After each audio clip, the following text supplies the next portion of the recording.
There's been a lot of questions regarding your conservatism. A lot of people believe that you're not as conservative as you say you are, but your record speaks differently. Can you try to dispel some of these misconceptions about your conservatism? Yeah, well, first of all, thanks for sitting down with me.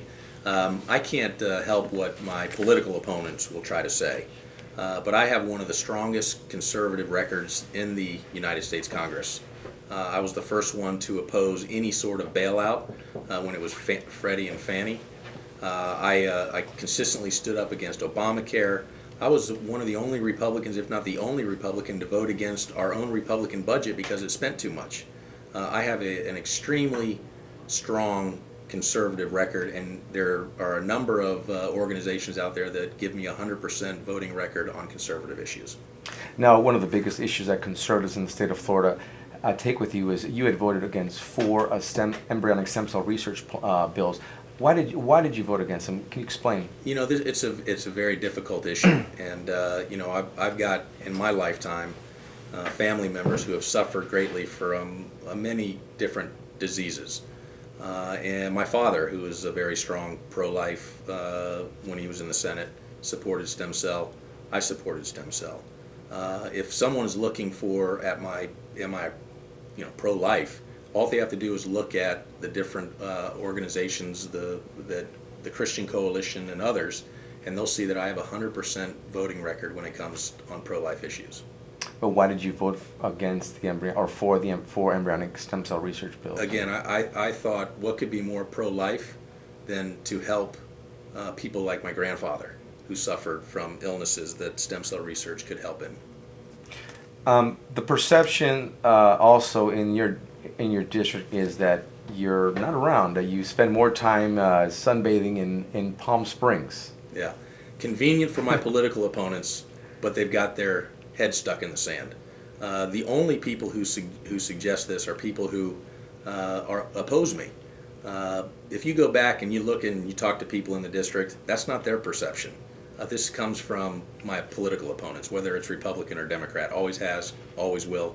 Fort Myers is my home. I was born and raised in Fort Myers. Went to the University of Florida. This is where I live now. I understand people have questions about, my wife lives in California, but we work together in Washington, D.C. Majority of my time I'm either in D.C. or in Florida. Do I go to California occasionally? Yes, but a weekend here, a weekend there. But this is more politically driven by those who oppose me. Now you've had some ties with Governor Christie. Very controversial issue. He abandoned the Republican Party. He's now an independent, soon to be a Democrat, in my opinion. You supported Governor Christie. You endorsed him over Senator Marco Rubio. Can you tell exactly why you supported Governor Christie and what your relationship is now, if there is one with him? Well, there is absolutely no relationship with Governor Christ, and you have to realize that Charlie was my father's first statewide coordinator. Charlie, I've known Charlie for many years, but extremely disappointed when Charlie decided to abandon the principles that, frankly, my father stood for and I stood for, it's really a shame because. My father has a very distinguished record, and I believe that I have a very good record. And Charlie abandoned the principles that we believe in so much. A lot of activists are saying that you're afraid to stick your neck out on tough issues. One issue that you have stuck your neck out before you've been in the limelight was the Arizona immigration law. You're not afraid to stick your neck out on tough issues, right? No. But let's talk about that Arizona immigration bill. You said the Arizona immigration was similar to what happened in Nazi Germany. There's pretty strong rhetoric that was very controversial, and it could be the reason why a lot of people perceive you as being pro-amnesty. Do you think that kind of rhetoric, you wish maybe you can take it back in hindsight?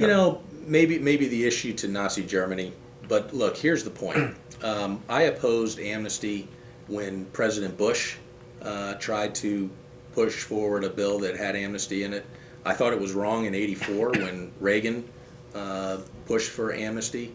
Every step of the way I have opposed amnesty. I'm also the author of a bill that would strengthen the border. Always believe that the first thing we have to do is secure our border. And it's pretty simple. It has to do with people coming across illegally, but it has more to do with security of this country, with the narco-terrorist organizations that are in Mexico who are preying on Americans, whether it's drugs or human trafficking. We have to put a stop to this, and we need to secure the border to do so. And the other thing is E-Verify is a must. I have supported E-Verify from the very beginning and will continue to do so. But what I don't think as Americans that we should stand for is pitting one American against another. I think it shouldn't matter. Look, if I'm in Arizona, the chances of me being pulled over in Arizona are slim compared to someone who, let's say, doesn't look like me. And I don't think that's the right thing for America. So I agree. And again, your position, you wish maybe you can take back those words, maybe wrong choice of words as far as the reference to Arizona-style law, immigration law to Nazi Germany. Yeah, of course. But again, I believe in the human spirit. I believe in people, and we shouldn't be pitting in this country one American versus another based upon their how much money they make or what they look like. Americans should have the full force of the freedom and liberty that God gave them, and shouldn't be destroyed by government.